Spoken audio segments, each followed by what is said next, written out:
Hey everyone, and welcome to the Livvin for Food Pod. I have a truly incredible woman on this week, and her name is Gail Becker.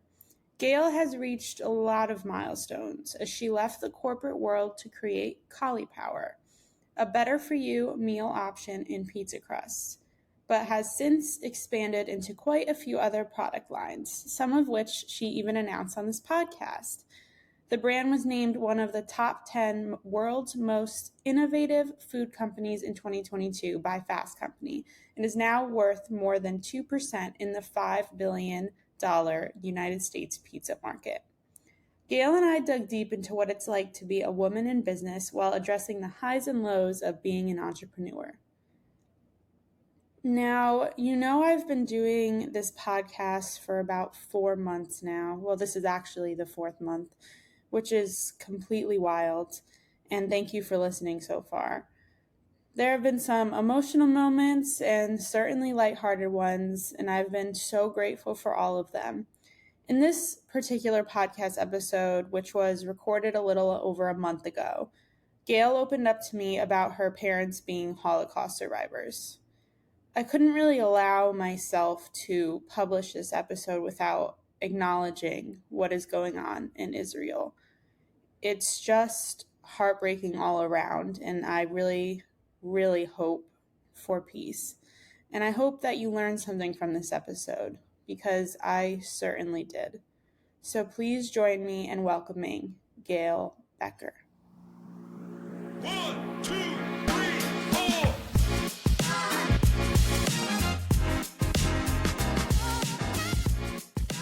Welcome to the Livvin for Food Pod. Thank you so much for taking the time out. I'm sure you're very busy.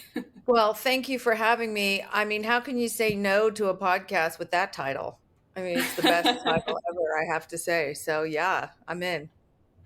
Thank you. I came up with it a while back, and it was honestly my first thought. So I'm glad you liked it.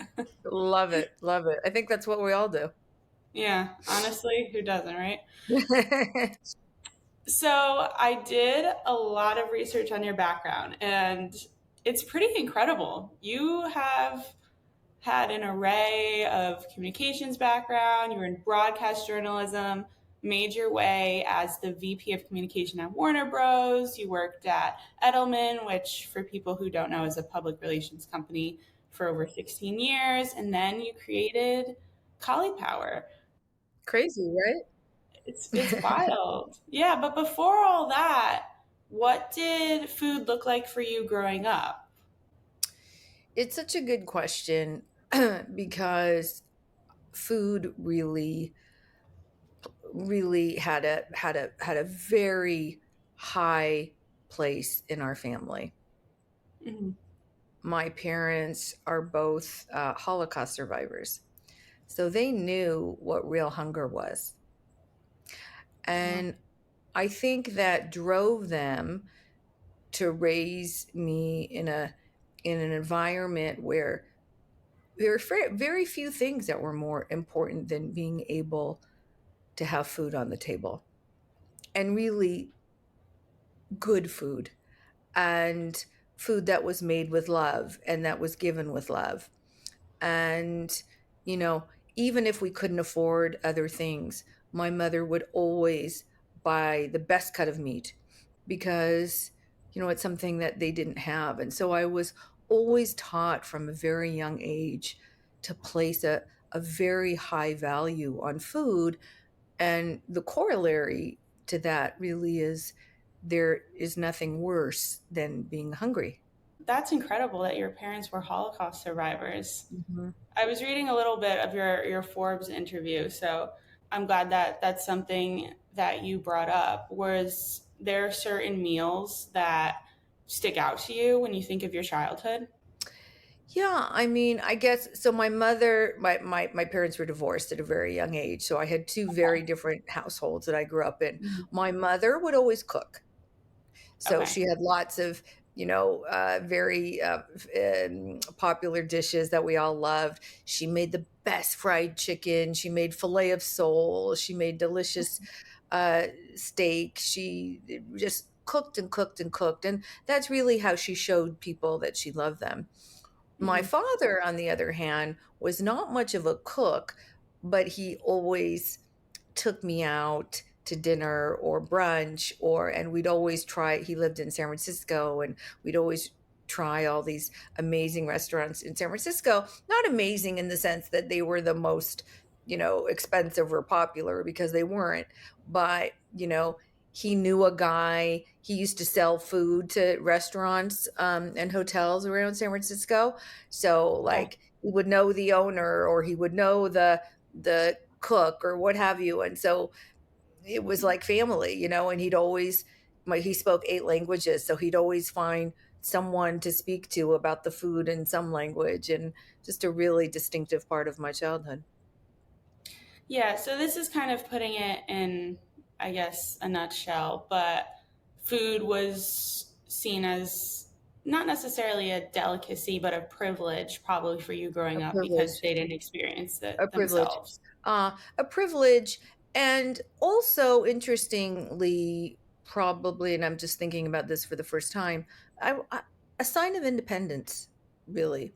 If you can work hard, afford to feed yourself, afford to feed your family, that's independence. And, they always taught me not to be reliant on anybody else, to be reliant on yourself, to work hard, to be able to put food on, not just on the table, but helping to feed others, and others that certainly were less fortunate.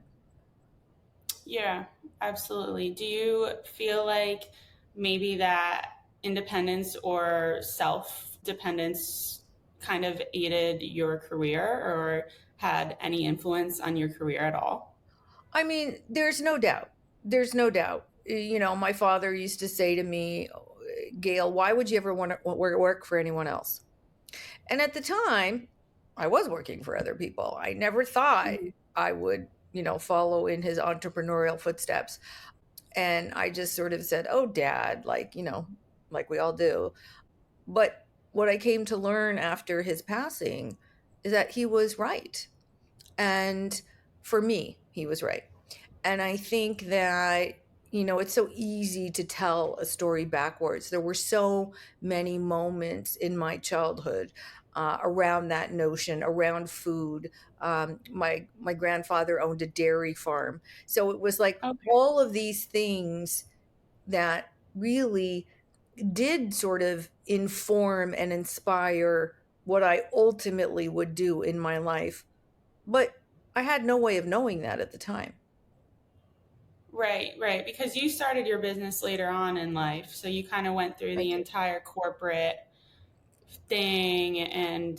But before your entrepreneurial journey with Cauliflower, you were a successful woman in the corporate world. But I want to gauge what you think was the biggest challenge you faced as you worked your way up. You know, boy, how long do you have? We have as uh, much time as you need. uh, I would say a couple things. One, and is it better now? Maybe. It Mm, was hard. There weren't a lot of women. The harder up, the higher up the ladder, quote unquote, that you got, the sort of lonelier it was. I distinctly remember a time when I was the only woman on the executive committee of our firm, and wow. that was rough. It's hard when you don't see people like yourself around the table. And so I worked very hard to try and make sure, create a better environment that, women would want to stay and grow and learn and reach the top. And we did, and I'm super proud of that. And obviously by the time I left, there were more women on the executive committee. That was definitely hard. And I guess the other hard part for me, and I think one of the things that really led me to create Collie Power, is that I just wanted to do something more meaningful. I wanted to do something that was going to help people, not just Mhm. sell more cars or gaming devices or what have you, but I wanted to help people. And I realized if I wanted to do that, I probably needed to leave corporate America. Yeah, yeah. Would you, this is going to be extremely broad, but I feel like a lot of people would classify corporate America as possibly self serving, kind of making the rich richer kind of deal. I don't know if you agree with that or not. You can definitely say if you don't. But I've heard once you get to the top and reach success, it's harder to stay there than it is to get there. Do you feel like that rings true? Interestingly, I first of all, I would say I meet people of all kinds in all kinds of environments. Mhm. There are great people in corporate America, there are less great people in corporate America. There are great people in Right. the entrepreneurial world of food, there are less great people in the entrepreneurial world of food. So Mhm. it's hard to make those generalities. For me, is it harder to stay there? Yeah, I mean, it can be, but honestly, I think it's harder to leave. I think staying is Oh, kind of the easy part. You know, staying is like, and that's true in life. Staying with the status yeah. quo, whether it's a job or a marriage or a relationship or a city, much easier to stay. Particularly if you do work your way up to the top of corporate America, you're probably earning a pretty good salary. That's hard to give up Mhm. too. So, Right. in many ways, I would say it's easy to be comfortable when you get there. Really hard to like blow a hole through it and like start over. Right. Did you feel any extra pressure because you were a woman when you were leaving Of that course. you said it was a little bit better, but No, I did. I did feel extra pressure because I felt like a lot of women were watching. And oh. I didn't want to give them the impression that I couldn't do it anymore. I didn't want to do it anymore. You know, everybody gets burned out when you reach a certain point. Like I didn't want to I didn't want to disenchant anyone with the idea of sort of working hard and and getting to wherever it is you think you want to be. And Mhm. what I realized after, and that was a real concern for me in leaving. And what I realized once I, made it public that I was leaving is I heard from so many women, not just where I worked, but across the industry and really across the world about people who were in a similar situation and had been thinking about leaving and said that, it was nice. They said in some ways what I did inspired them. And that was really a lovely surprise for me. When I left, I wrote a blog called It's Better to Say Oops Than What If. And I think that really Okay. resonated with people. I saw that when you were on the Forbes Under 30 Summit. Hmm. Yeah, I saw you mention that. And I saw also that you said you came really close to not starting That's Collie true. Power. That's What true. was that push that brought it to life? If I were Mhm. to be really, really honest with myself, I would probably say, I don't know.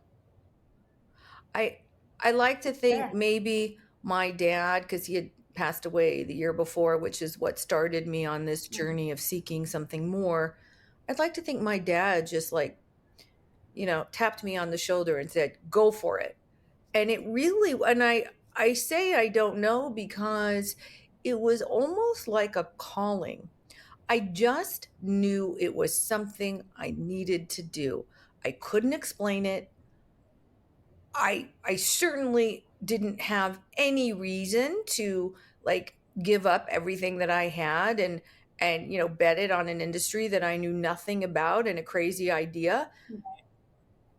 I just knew I needed to do it. And I knew that I would regret not trying.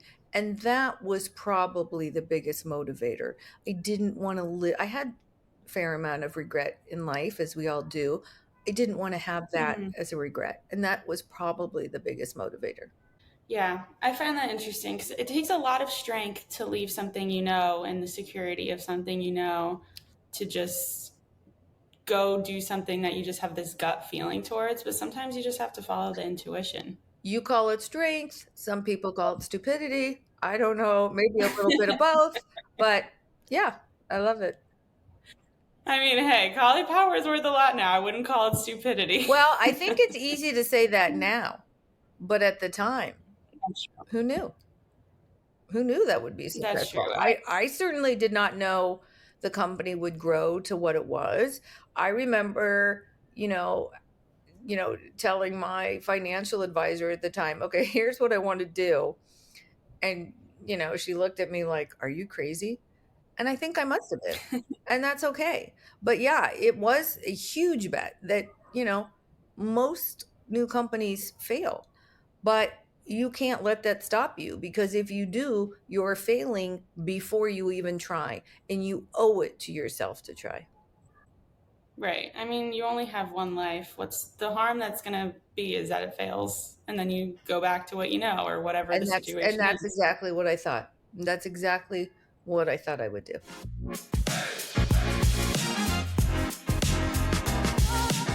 I saw too that you said, I think this was in the same Forbes interview actually, that it took more of a physical toll. And I have Mm, a quote here to okay. Wow. Okay. remind you. And please I remind do me. my research. Yeah, I have no idea what I said.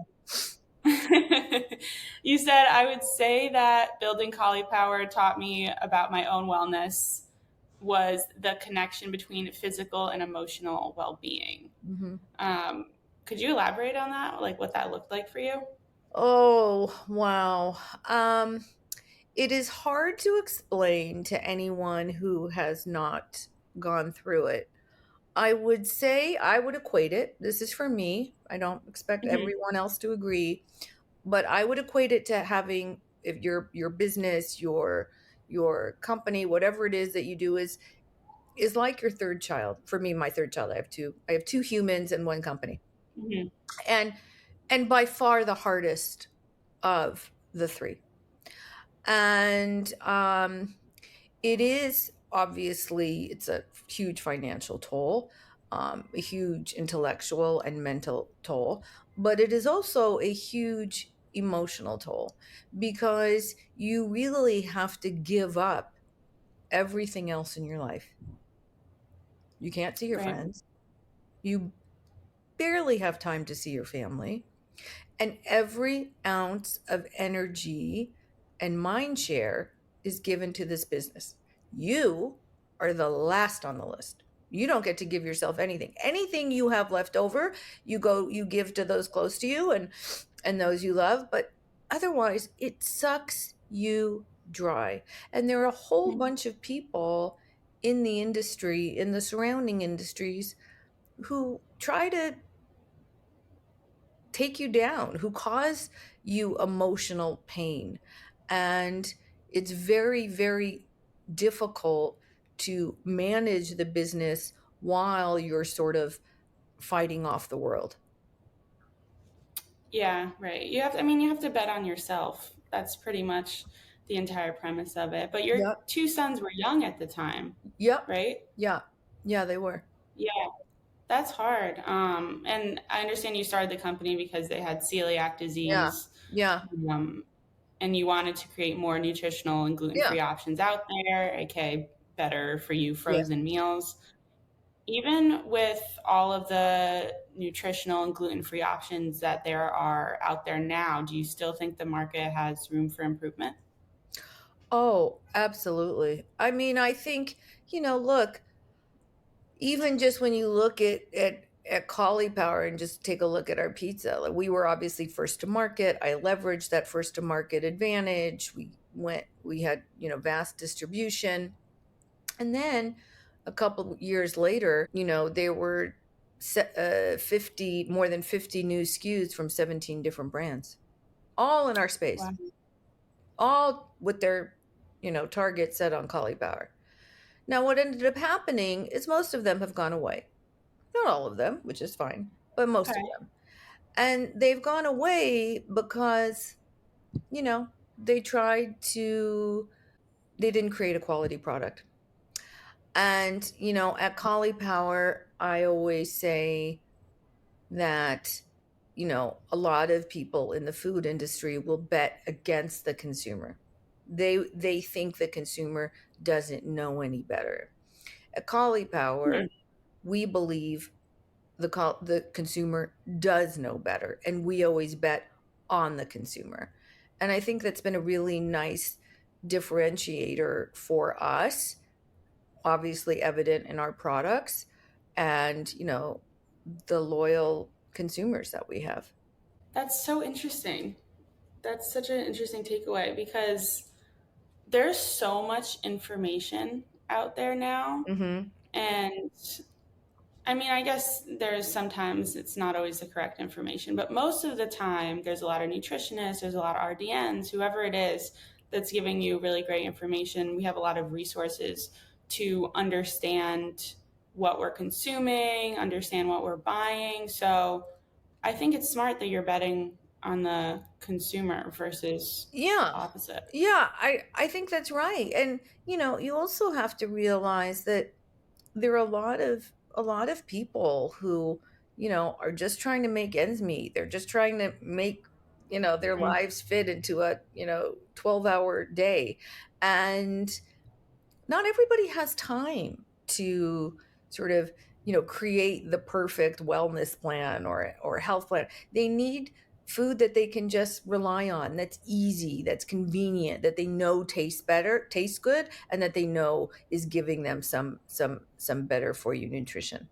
Right. And I thought it was interesting too that I was looking at Cauliflower's website, and one of the takeaways is that the freezer aisle should be celebrated, not Yeah, necessarily feared. exactly. Do you feel like that society is taking a step closer to changing that stigma? Yeah, yeah, definitely. I think, and really we have millennials to thank. Mhm. Millennials are the ones who really realize the value of the freezer aisle, the fact that the sustainability of it, that food doesn't go to waste, right? The shelf life is much better. The produce is frozen at the optimal state, so you're not throwing it away. It can last for a year in your freezer. There's a lot of Mhm. benefit for that. It's also can be much cheaper with a lot of different varieties. And, it's gotten a lot better. It doesn't mean that the industry still doesn't have room to grow, and that we just give a variety of options to people and they can choose to eat however they like. But yeah, the frozen has really seen tremendous growth over the years. Yeah, and I'll fact check this too if this is true. But I've talked to a few chefs in my career, and they always say like some frozen fruits, like fruit and veggies, actually at their optimal stages when they're frozen are more nutritious for you versus Oh, fresh. 100%. No, that's fact. Yeah, you can. Okay. I've seen that many times. Okay. All right. Good. And I also saw that you address a lot of food insecurity too, Hmm. which I thought was so interesting. But you work with teaching gardens at underserved schools, so I'm Hmm. sure that connects to your background Yes, it does. as well. Absolutely. Yeah. It's funny. I distinctly remember my father used to say, and obviously he had a very horrible, traumatic childhood, but Hmm. he used to say, with everything that he saw, with like all of the death around him and the freezing cold and lack of shoes and all of that, he always said the absolute worst thing was the hunger. And it just stayed with me. And even to this day, when I see like a hungry person on the street, it's like my heart sinks. It's just it is something that is ingrained in me, and so I wanted to have it really be ingrained into the fabric of the company. Ugh, that's horrible. No one should ever go hungry. Even when I'm living in a city right now, it's like when I see people, it's just so sad because food is just something that should be accessible to everyone easily.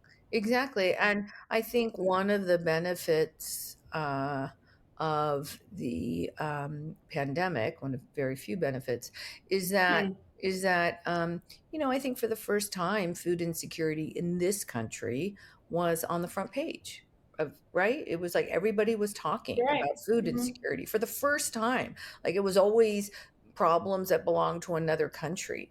But boy, you could see it in this country. People are going hungry every single day. The fact that we Hmm. cannot figure out a way to feed our people is, it's really heartbreaking, but the first step is recognizing that that is the world we live in, and we all need to work to do something about it. Do you have any advice for people looking to kind of aid this issue, but don't necessarily know how? Well, there's so many organizations. I mean, we work with Teaching Gardens through the American Heart Association, which is a fantastic program. I love it. Hmm. But there are countless organizations and really an inspiring countless people who are working every single day to reduce food insecurity in this country. I'm so grateful that they do, but there is no shortage of organizations that people could find with just a 5-minute search on the internet. Right.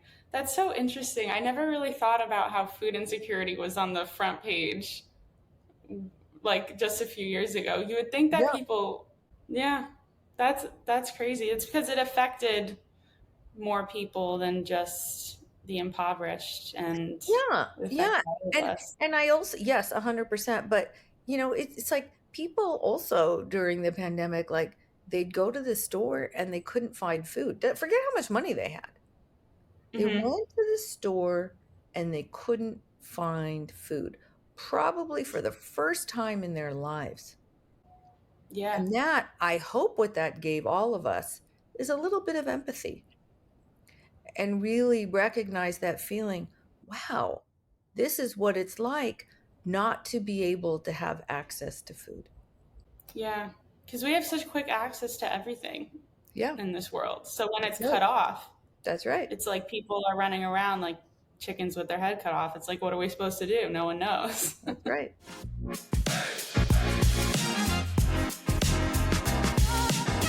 So I'm going to switch back to an entrepreneurial question. Okay. As a female entrepreneur, if there is one thing you could say to female entrepreneurs out there that maybe are afraid to take the leap or aren't sure what to do, what would you advise them? I would say that, I think maybe this is unique to females, to women, I don't know, but probably a little Hmm. bit more so. I think that we are sort of always waiting for the right time.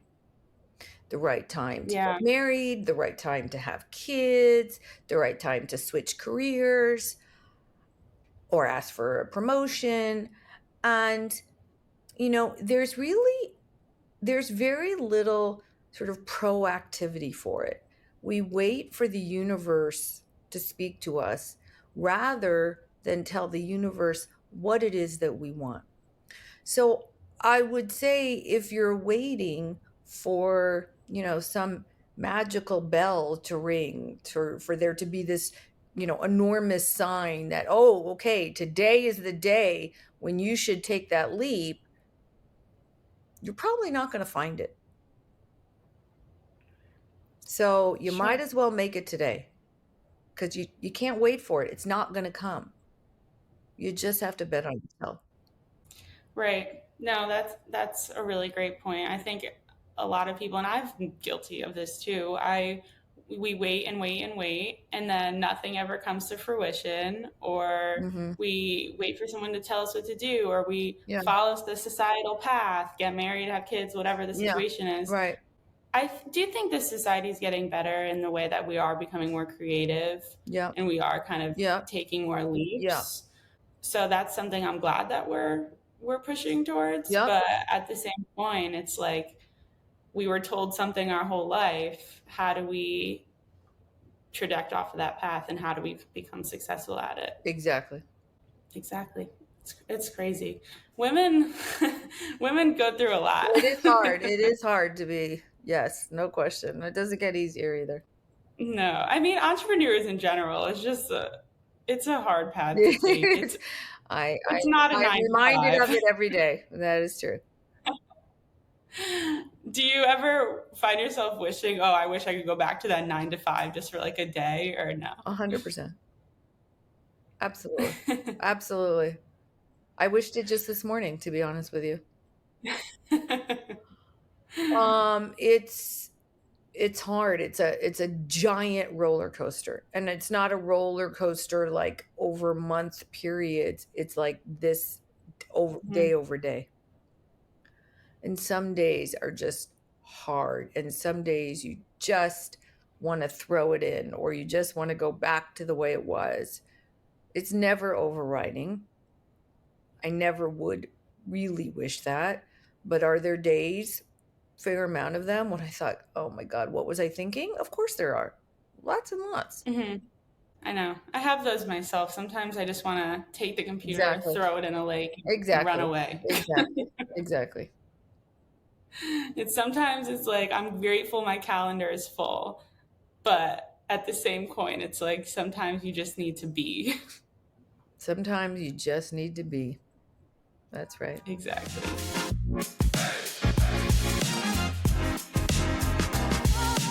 All right, so I'm gonna switch gears to Okay. some fun cooking related questions, food related questions. Love it. With the holidays coming up, Hmm. I actually saw last year you posted and the iconic Elf movie inspired pasta with your cauliflower Oh my linguine. God, that was hysterical. And by the way, not very good. But yeah. You know, I've always wanted to try it, and I just never got around to it. Yeah. I wouldn't rush to do that, but Okay. Well, I mean, it's probably a sugar overload, so that's fair. Do you have any fun recipes you think people should cook up this year? for like Thanksgiving or what have you. So I have Thanksgiving at my house every year. Every Okay. year I have about 24 people. I make everything. I make everything Oh except wow. dessert. I'm not much of a dessert maker, but I make everything else. Okay. I do. I guess I would. I mean, I should say I do. I do make this cauliflower dish every year. That's really good. Of Seems course, you kind of have trite, but I have to. It's delicious. It's like cauliflower with brown butter, pumpkin seeds, just to have a little bit of like the season there, and to. I think Italian parsley, and it's so good. I think the recipe's on Bon Appetit if anyone wants to find it, but Okay. really great. And that's like a staple on the table every year. And then every year I also try and I make one dish that I I just try new that like I've never made before. Oh. And if it's good, I'll add it to the menu next the following year. If it's not good, it's just a, one time wonder. But yeah. Do you have any ideas for that this year? Or are you still working on it? I haven't even started thinking about it. It's you. It's Yeah, too far in the no, future. it's been busy. Thanksgiving I'll get around to probably that week. Are you one of those people that has a oven schedule to keep track? I don't have an oven schedule. That is a good point. Maybe I should. I don't have an oven schedule, but I do. I don't know if other people do this, but like I do like when I wake up, I think, okay, here's what I'm going to make for dinner tonight. Like I automatically think of that. I say, "Oh, I have some of this and this, so yeah, I'm going to make that for dinner." And I'll just think of it randomly and it'll just come to me and then that's what I'm going to make that night. But that does happen probably more often than not. Yeah, I do the same thing. I'm just like, whatever is in the fridge, we're gonna whip it out. But Exactly. Exactly.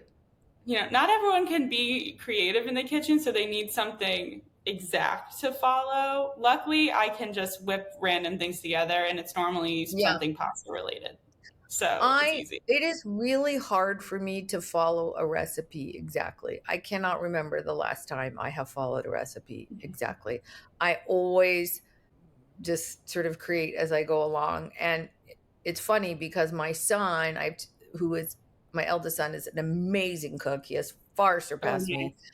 And he's the same way. He's like, Mom, I haven't followed a recipe since I don't know when. So it's nice to pass it on. But of course, he's a better he's now surpassed me, but it's just fun to watch him work. Yeah, I've never been one of those people that can read a recipe all the way through or even Yeah, do, and then I realize yeah, I'm missing something and I'm like, oh, yeah. I'll just wing it, you know? Exactly, exactly, exactly. Well, that's why I don't like baking per se, because baking is far more precise, Hmm. and it just hasn't been there for me. But interestingly enough, Becker is baker in German. So Really? yeah, so but I always figured that pizza crust counts for baking. So I feel like I'm okay. It's close enough. It's kind of Yeah, bread, absolutely. basically, kind Yeah, of. yeah, it's baking. Just have your son take care of the baked goods for Yeah, Thanksgiving if exactly, he's more of exactly. a baker. You have on the website too a tab called Meal Hacks. Okay, What's your yep. favorite meal hack? Oh my goodness. Well, cauliflower, of course. I Hmm. think, probably my favorite meal hack that I've done for cauliflower was the chicken tenders, Oh, I uh, saw which, those. which I coated in this baking mix that we used to have. And then I threw it in the air fryer and it worked. And we created the chicken tender about a year later. But I love that. I love using alternative things as coating. I Okay. love adding vegetables to whatever I can. I love, huge surprise, I love making things healthier. You know, Hmm. I'll put black beans in brownies. I'll put Oh, yeah. pumpkin puree in muffins.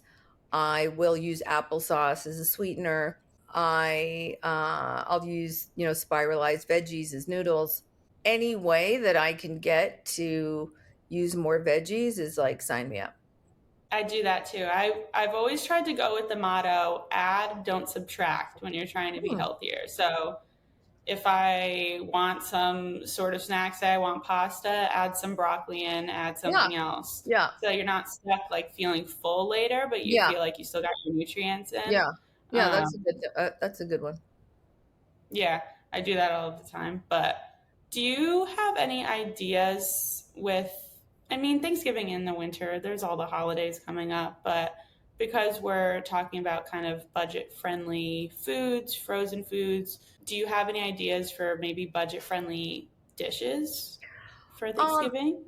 yeah. Oh, for Thanksgiving, Or just in um, general? We can do general. in in in general, my favorite. So to me, being budget friendly means using what you have. Okay. So don't like, my mother never used to throw anything away. She'd put it in a Ziploc bag and put it in the freezer. Hmm. And so it's like no wonder that I went into frozen food, right? Yeah. But so to me, I hate wasting food. It, Me it is too. it is it is I can't stand it. So I just need to make sure that whatever is in the refrigerator gets used. So it could vary week by week. So it's not necessarily a recipe per se, but it's more what can you do to save the little scraps, this bit of this and this bit of that you have in the refrigerator so you don't throw it away. For me, probably not surprisingly, although I think a lot of our consumers do this as well, Hmm. I'll take our pizza crust and I'll have I call it a back of the fridge pizza, Okay. and I'll just put on, and even if it's different sections, maybe one section is a little bit of this. I have leftover Brussels sprouts. I'm going to do that. A different section is I had some leftover chicken. I'll do that. And Hmm. I'll just put everything on a pizza. And it's always different and it's always great. I literally did that last night. I did it last Oh, good. night. I'm not just saying this because you're on my podcast. I actually used cauliflower last night because I Excellent. used the crust, but I had so many random vegetables, and I had like turkey or something, and I just threw it Okay. on, and Yeah. it tastes good. I It's, mean, see, I mean, that's the thing. And you're not throwing it away, which is yeah, the best cost savings of all. exactly. There you go.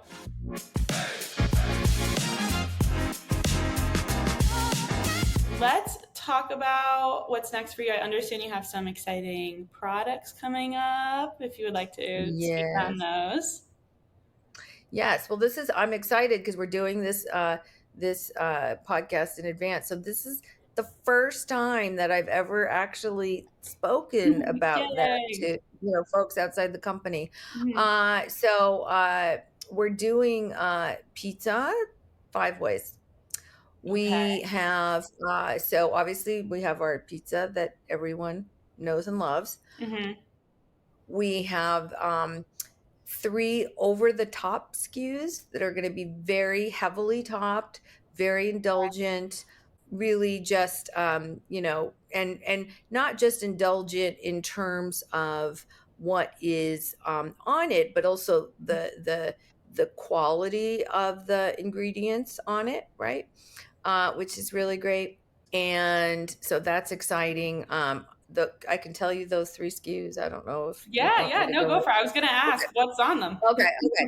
So one is a Dream Supreme, which is great. Oh, yeah. Just Okay. it's your average Supreme pizza. Well, not your average, but it's your Uh-huh. your Supreme pizza, but done better with beautiful veggies and nitrate-free pepperoni and all of that. Oh, love. Yeah, it's really great. The other is truffle mushroom. Oh, So we truffle's put big right truffles now. big. We put truffle on a pizza, which is great. So very excited about that. And then which hasn't really been done. Mm-hmm.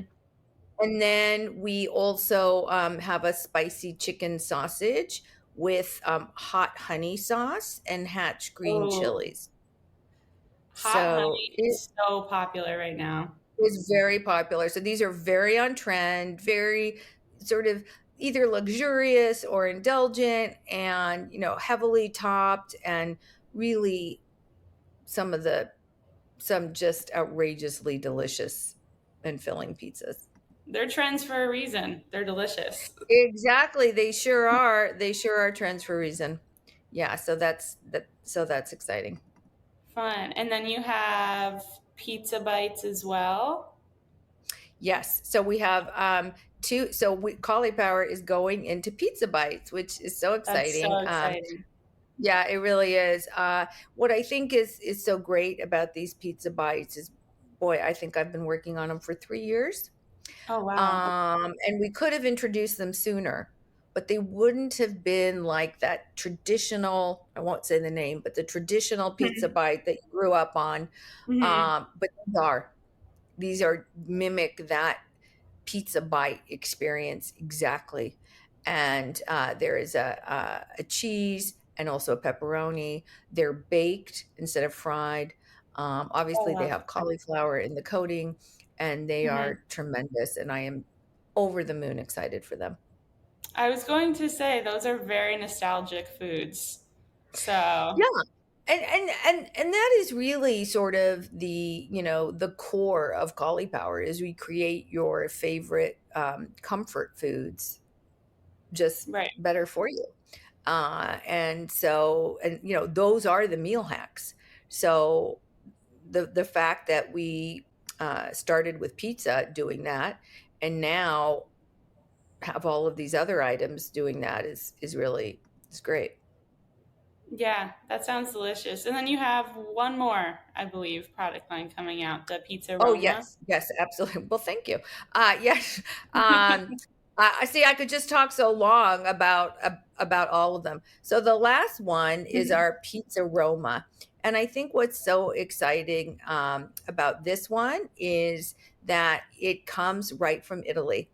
And it's Love a that. it's a it's a pinza. If anyone knows that, we call it a pizza Roma. It can also be called a Roman style pizza, but it's all hand stretched dough. There's cauliflower in it, never been done before.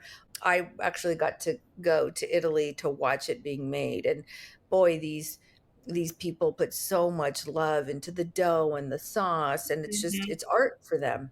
it's art for them. And I am so excited to be able to bring them to America. They are actually in Whole Food stores right now. So Oh, there okay. is a yeah, there is a pizza margherita with this beautiful sauce and sliced mozzarella, and then Mhm. also a mushroom and caramelized onion.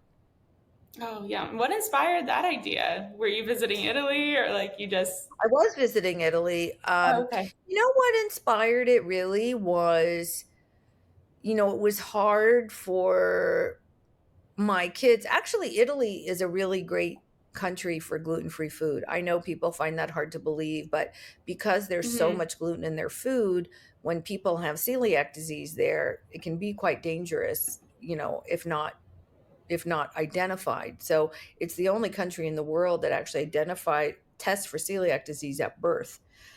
And as a result, they Right. have a fair amount of food there. And so I just remember thinking, you know, wouldn't it be great if, people who, wanted to eat gluten free could have this artisan pizza, a real artisan Mhm. pizza. And that's exactly what it is. But obviously, like all of our food, it's not created for, people who just eat gluten free.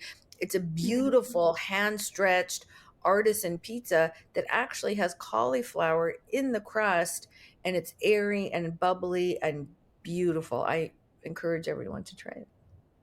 Yeah, no, that's exactly correct. I was in Italy last summer and I was having some health issues before then, so I wanted to go gluten free. And when I was Yeah. researching, that's exactly what I saw was that they offer so many things. And Yeah. when I was there, they it was so easy to be gluten Yeah. free. So easy. Exactly. Exactly.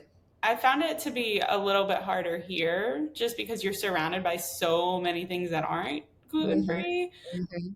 Hmm. But I mean, I think the pathway is getting a little bit better, but it's just Yeah. really hard not to be Yeah. around it Yeah. all the time.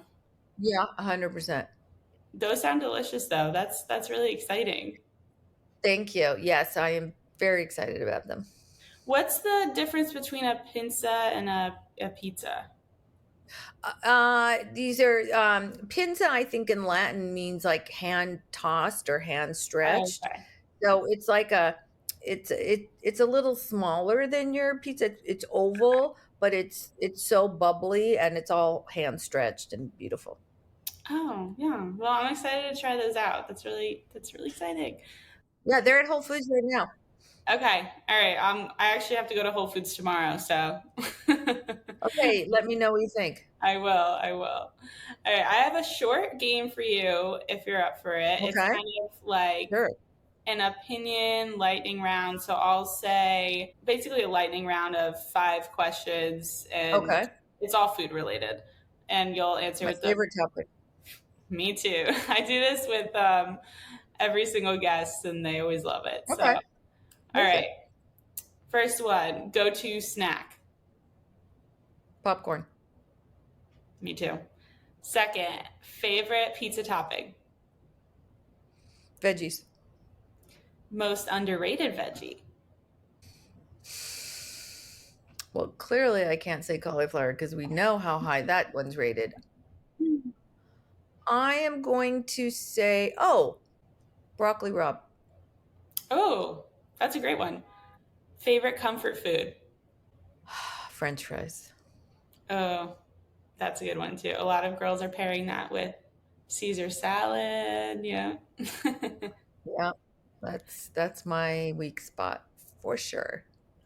All right. Upcoming food trend of 2023 or 2024 because we're getting close. So, I think certainly food as medicine continues to grow, and people are very, not just interested in that, but there's a lot of different companies who are coming in that space with mhm, different, interesting technologies and herbs and all kinds of things. So I like to watch that space.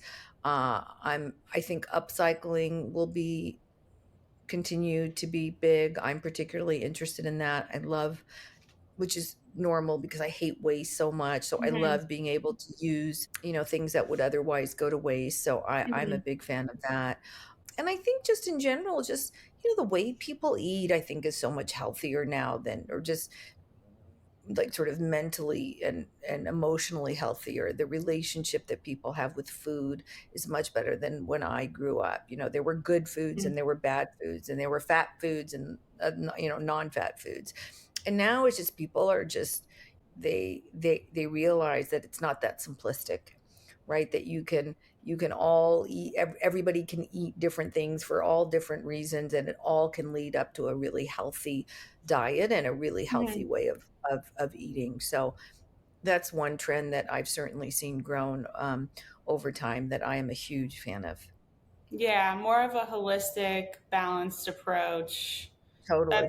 That's definitely a healthier than Oh cutting yeah. things out or whatever it is, because it'll Oh never yeah. work. It's never worked for It'll me, never at work. Yeah. least. No, me neither. Definitely not. And my final question for you, this is something I ask every single one of my guests too. If there is one cooking appliance, utensil, or ingredient that you think everyone should splurge on, what would it be and why? An air fryer. And that's coming from someone who I'm proud to say I was one of the first acquirers of an air fryer back when nobody knew what they were. And but it was like huge. It like took up my whole counter. Uh-huh. But I was so obsessed with them at the time because, any fried food my kids needed, I had to deep fry myself because there was no fried gluten-free food.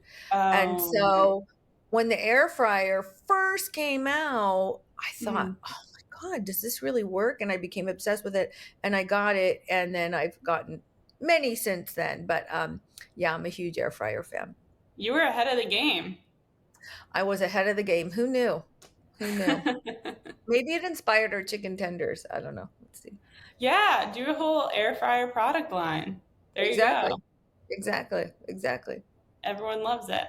Well, thank you so, so much for coming on. This was a really great conversation. And I really enjoyed learning more about you and the entrepreneurial advice that you gave. And I learned a lot too. So thank you so Oh, well, much. that's so nice. As did I. Thank you very much. And thank you for creating a podcast for food. I mean, it's the one thing that unites everybody, no matter who you are or where you come from. We all have to eat. So, congratulations to you for Thank you. creating this magnificent podcast. Thank you. That means a lot coming from you. I'm really like inspired by everything that you're doing. So I appreciate Thank that a you. lot. And I always I say, food will never go out of style, you know? Exactly, exactly. It's the great equalizer. I love it. I love it. Mhm. So you can check out Gail Becker on Instagram at Gail Becker, or check out Cauliflower's website, www.eatcauliflower.com, for their latest offerings.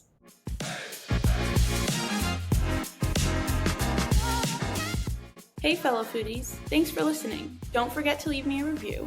And while you're at it, make sure to follow me at Livvin for Food Pod on Instagram or TikTok, or email me at livvinforfoodpod@gmail.com.